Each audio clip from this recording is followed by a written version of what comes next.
하나님 말씀은 민수기 15장 1절부터 보겠습니다. 41절까지 교독하겠습니다.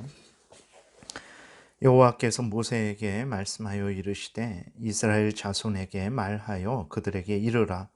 너희는 내가 주어 살게 할 땅에 들어가서 여호와께 화제나 번제나 서원을 갚는 제사나 낙헌제나 정한 절기제의 소나 양을 여호와께 향기롭게 드릴 때에 그러한 헌물을 드리는 자는 고운 가루 10분의 1에 기름 4분의 1 흰을 섞어 여호와께 소제로 드릴 것이며, 번제나 다른 제사로 드리는 제물이 어린 양이면 전제로 포도주 4분의 1 흰을 준비할 것이요, 순양이면 소제로 고운 가루 10분의 2에 기름 3분의 1 흰을 섞어 준비하고 전제로 포도주 3분의 1 흰을 드려 여호와 앞에 향기롭게 할 것이요, 번제로나 서원을 갚는 제사로나 화목제로 숫송아지를 예비하여 여호와께 드릴 때에는 소제로 고운 가루 10분의 3 에바에 기름 반 흰을 섞어 그 숫송아지와 함께 드리고, 전제로 포도주 반 흰을 드려 여호와 앞에 향기로운 화제를 삼을지니라. 숫송아지나 순양이나 어린 순양이나 어린 염소에는 그 마리수마다 위와 같이 행하되 너희가 준비하는 수요를 따라 각기 수요에 맞게 하라. 누구든지 본토 소생이 여호와께 향기로운 화제를 드릴 때에는 이 법대로 할 것이요, 너희 중에 거류하는 타국인이나 너희 중에 대대로 있는 자나 누구든지 여호와께 향기로운 화제를 드릴 때에는 너희가 하는 대로 그도 그리할 것이라. 회중 곧 너희에게나 거류하는 타국인에게나 같은 율례이니 너희의 대대로 영원한 율례라. 너희가 어떠한 대로 타국인도 여호와 앞에 그러하리라. 너희에게나 너희 중에 거류하는 타국인에게나 같은 법도 같은 규례이니라. 여호와께서 모세에게 말씀하여 이르시되 이스라엘 자손에게 말하여 이르라.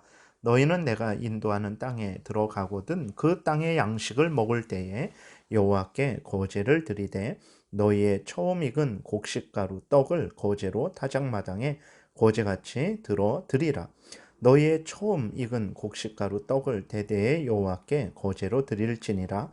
너희가 그릇 범죄하여 여호와가 모세에게 말씀하신 이 모든 명령을 지키지 못하되 곧 여호와께서 모세를 통하여 너희에게 명령한 모든 것을 여호와께서 명령한 날 이후부터 너희 대대에 지키지 못하여 회중이 부지 중에 범죄하였거든 온 회중은 숫송아지 한 마리를 여호와께 향기로운 화제로 드리고 규례대로 소제와 전제를 드리고 순염소 한 마리를 속죄제로 드릴 것이라.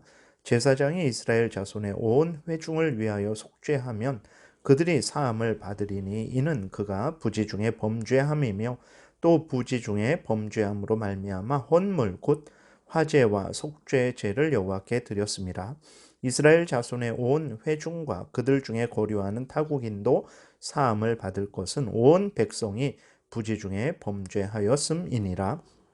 만일 한 사람이 부지 중에 범죄하면 1년 된 암염소로 속죄제를 드릴 것이요, 제사장은 그 부지 중에 범죄한 사람이 부지 중에 여호와 앞에 범한 죄를 위하여 속죄하여 그 죄를 속할지니 그리하면 사함을 얻으리라.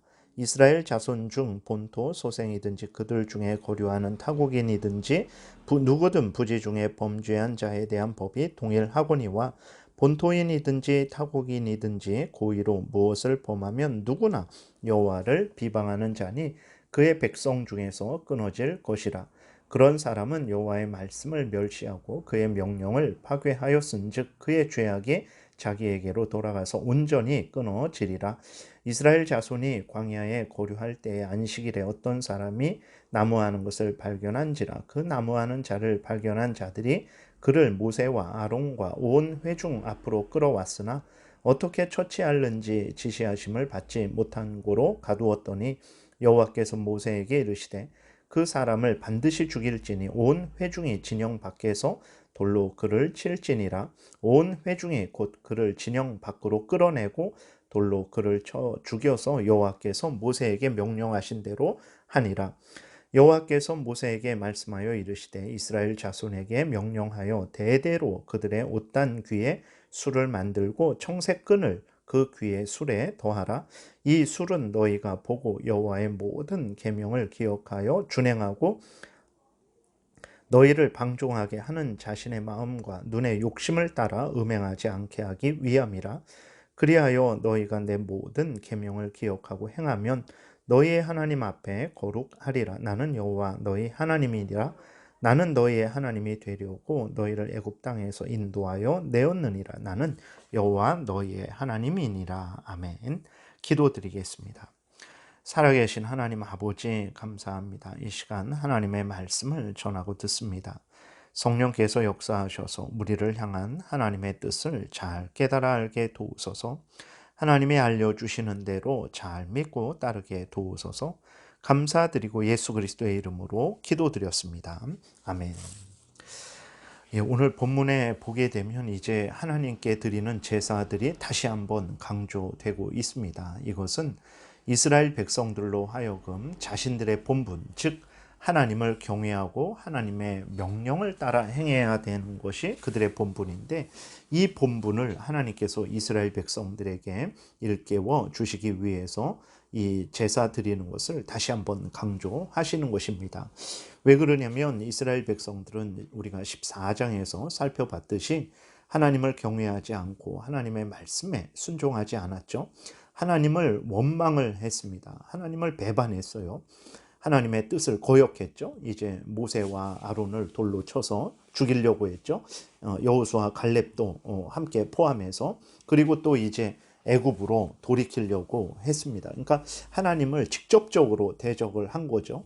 이러한 죄악으로 인해서 이스라엘 백성들 중에 20살 이상의 어른들은 모두 이제 죽게 되었습니다. 그리고 그 20살 이하의 그 어린 자녀들은 40년 광야 생활을 해야 하는 형벌을 받았죠.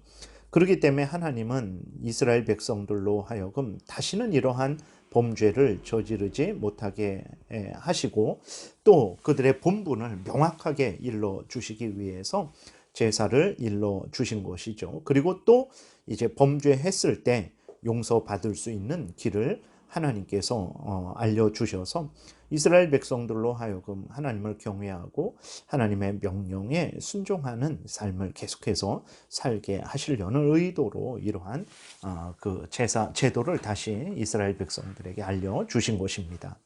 그리고 2절에 보게 되면 이제 가나안 땅에 들어가면이라고 기록이 되어 있어요. 그러면서 이제 하나님께서 들어가서 이렇게 알려준 대로 제사를 드리라 이렇게 말씀을 하고 계신데, 이는 하나님께서 반드시 약속하신 대로 이스라엘 백성들을 가나안 땅으로 인도하시겠다라는 거죠. 물론 20살 이상은 이제 광야에서 다 엎드러질 것이고, 20살 아래의 그 어린 자녀들이 반드시 하나님의 은혜로 말미암아 가나안 땅에 들어가게 하실 것이라는 것을 하나님이 일러 주시는 것입니다. 그래서 하나님을 거역하고 배반하여 애굽으로 돌아가려고 했던 자들을 하나님께서 또 부끄럽게 하시는 거죠.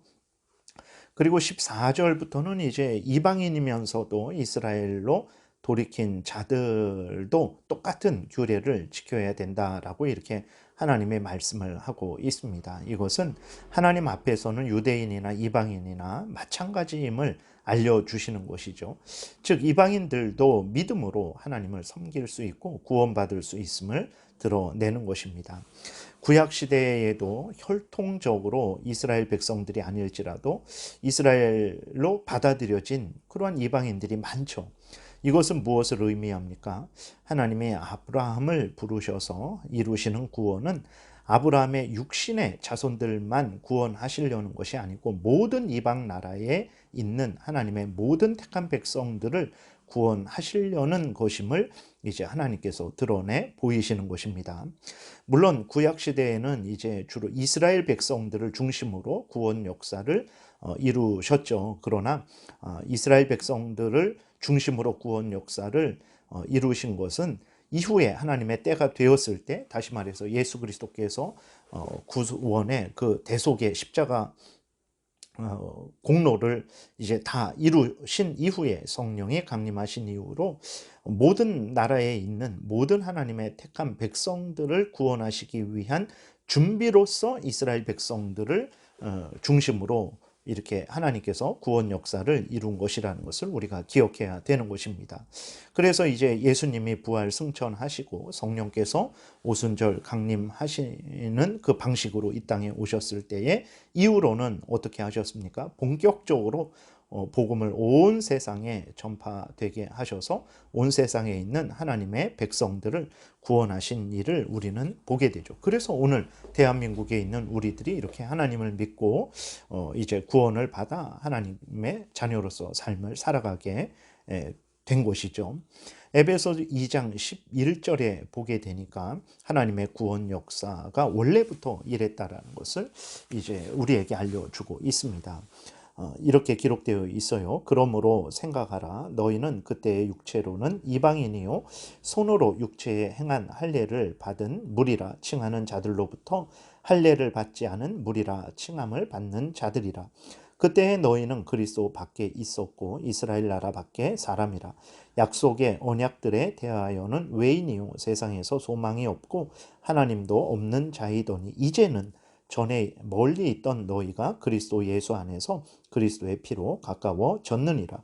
그는 우리의 화평이신지라 둘로 하나를 만드사 원수된 것 곧 중간에 막힌 담을 자기 육체로 허시고 이렇게 기록되어 있어요. 그래서 구약 때에는 이스라엘 백성들 안에서 하나님께서 구원 역사를 준비하셨지만 때가 되니까 하나님의 때가 되니까 예수 그리스도 안에서 이제 그 이방인과 이스라엘 백성들을 막고 있던 그 담을 헐어버리셔서 복음이 이제 이스라엘 백성들로부터 예루살렘과 유대와 사마리아와 땅끝까지 전해지게 하셨다라는 거예요. 이것이 바로 하나님이 원래 이루시고자 하시는 구원의 역사인 것입니다. 그래서 하나님께서 틈틈이 구약 때에 본격적으로는 그렇게 행하시지 않았지만 이방인들이 이제 하나님의 백성인 이스라엘 백성들에게 이제 백성들이 되는 그러한 역사를 하나님께서 틈틈이 보여주셔서 때가 되면 모든 나라에 있는 하나님의 택한 백성들을 구원할 것이다 라는 것을 이제 미리 알려주신 것을 우리가 또 성경을 통해서 확인하게 되는 것입니다. 그래서 하나님은 처음부터 이스라엘 민족을 사용하셔서 모든 하나님의 택한 백성들을 구원하시려고 하셨던 거예요. 그런데 오늘날 이러한 하나님의 뜻과 다르게 여전히 육신적인 이스라엘을 중시하고 예루살렘 성전이 세워지기를 다시 성전이 그곳에 세워지기를 추구하는 그리스도인들이 있습니다. 뭐 이제 백투더 예루살렘 하면서 이제 이스라엘의 회복을 위해서 그렇게 행하는, 그러니까 이스라엘 회복이라는 것이 이스라엘 백성들에게 복음이 증거되는 그러한 차원으로 생각하는 것이 아니라 마치 그곳에 예루살렘이 다윗의 시대처럼 이제 다시 어떤 그 육신적이고 어떤 지역적으로 지리적으로 그런 이스라엘 백성들이 거기에 구약의 이스라엘 백성들처럼 회복되는 것을 추구하는 그리스도인들이 있는데 이는 아주 잘못된 것이라는 것을 우리가 늘 기억을 해야 되는 것입니다. 그래서 오늘날에도 종말 때를 이렇게 생각할 때에 그 이스라엘 백성들이 이제 민족적으로 회복되고 거기에 성전이 세워지고 거기에서 무슨 제사가 다시 회복되고 그러면 그것은 뭐 이렇게 종말의 때가 된 것이다 라고 해서 육신적이고 혈통적인 그러한 지리적인 이스라엘 백성들을 중시하는 사람들이 있는데 완전히 잘못된 사람들이라는 것을 우리가 기억해야 됩니다. 왜 그러냐면 앞에서 말씀드렸듯이 하나님은 구약 때에만 특별히 이스라엘 백성들을 사용하셨어요. 신약 때에는 그 이후로는 사용하시지 않습니다. 그리고 또 구약 때 이스라엘 백성들을 하나님이 특별히 사용해 하셨을지라도 그것은 이제 신약 때 이후로 예수 그리스도께서 십자가의 대속에 죽음을 죽으시고 부활하시고 승천하신 이후로는 이제 그 이스라엘 백성들을 통해서 준비하셨던 복음을 온 세상에 전파하시기 위해서 이스라엘 백성들을 사용하신 거예요.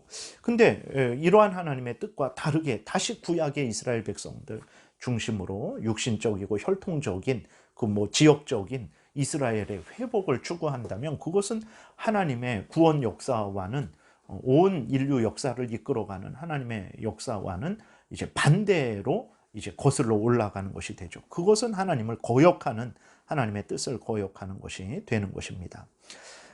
그리고 이제 보게 되면 30절부터 보게 되면 고의로 하나님의 법을 어기면 이스라엘 중에서 끊어질 것이다, 하나님이 말씀을 하세요. 왜 그러냐면 그 사람은 하나님의 말씀을 멸시하고 파괴했기 때문에 그런 거죠. 고의로 범죄한 사람이 있었어요. 그 사람이 이제 안식일에 나무한 사람입니다. 안식일에 나무한 사람을 이제 붙잡고 하나님께 물었어요. 그러니까 하나님께서 돌로 쳐서 죽이라는 명령을 내리십니다. 이러한 형벌을 내리시는 그 이유는 무엇입니까? 하나님이 미리 경고하셨어요. 고의로 하나님의 법을 어기면 이스라엘 중에서 끊어질 것이다 라고 이렇게 경고하셨고, 또 안식일을 범한 죄는 아주 큰 죄입니다. 오늘날 주일을 범하는 것이 우리들은 당연히 그럴 수 있는 것 아닌가 라고 생각을 하지만 사실은 그렇지 않습니다. 왜 그렇습니까? 첫 번째로 안식일을 지키라, 주일을 지키라는 것은 이제 하나님의 법이에요. 십계명에서 네 번째 계명이죠. 하나님의 영원한 법입니다. 절대적인 법이에요. 구약 때나 신약 때나 이 땅에 있는 동안에는 절대적으로 모든 인간들이, 특별히 그리스도인들이 믿고 따라야 될 하나님의 법입니다. 그렇기 때문에 안식일을 어긴 것은 이렇게 중대한 하나님의 법을 어긴 것이고, 또 안식일을 어기는 것은 이제 하나님과 이스라엘이 함께한 언약을 깨뜨리는 거죠. 그러니까 다시 말해서 하나님은 이스라엘 백성들의 하나님이 되어 주셔서 이스라엘 백성들을 지키고 보호하시고 인도하시고, 이스라엘 백성들은 이제 하나님을 자기들의 하나님으로 모시고 하나님을 경외하고 하나님의 명령을 따르는 삶을 살기로 언약을 맺은 거거든요. 근데 그 언약을 깨뜨리는 거예요. 그러니 그것도 보통 큰 죄가 아니죠. 그리고 또 안식일을 지키지 않음으로 인해서 다른 사람들에게 나쁜 영향을 끼치는 거죠. 그래서 안식일을 지키지 않아도 되는구나.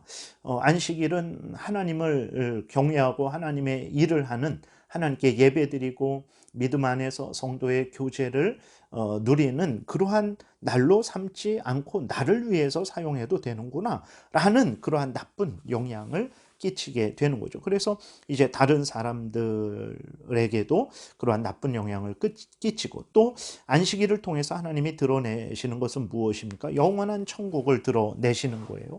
영원한 천국에 가게 되면 이 땅에서 이제 6일 동안 하던 일을 멈추고 주일에 우리가 안식하잖아요. 하나님과 교제하잖아요.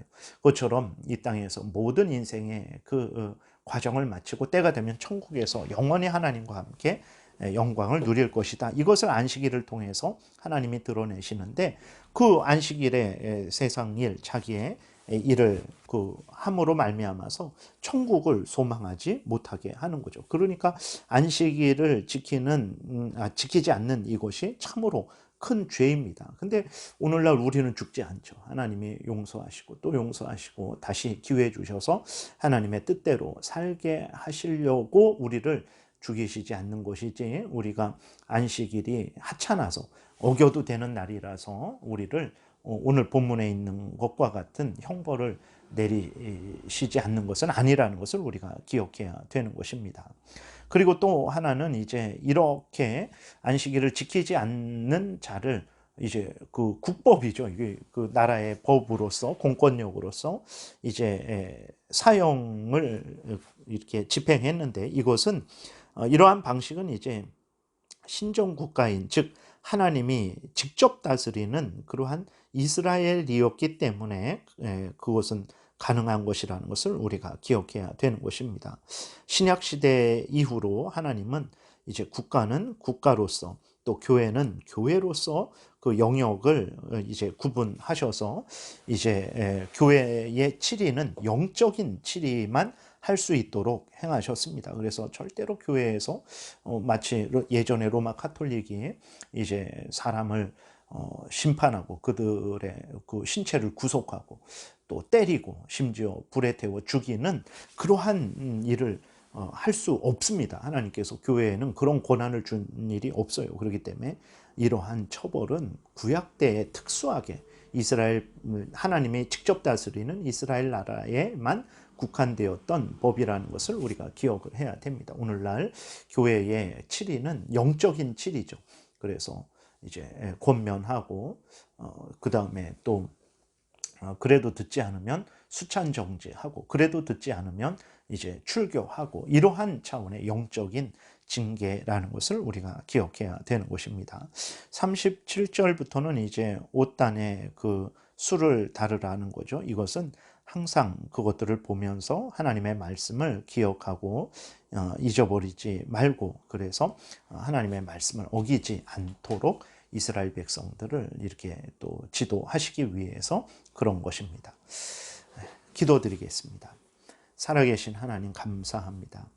하나님은 이스라엘 백성들이 범죄했을 때 큰 형벌을 내리시지만 또 하나님은 그들에게 또 피할 길을 내어주시고 또 그들이 계속해서 하나님을 경외하고 하나님의 말씀을 따라서 살아갈 수 있는 은혜를 베풀어 주셨음을 성경을 통해서 확인하게 됩니다.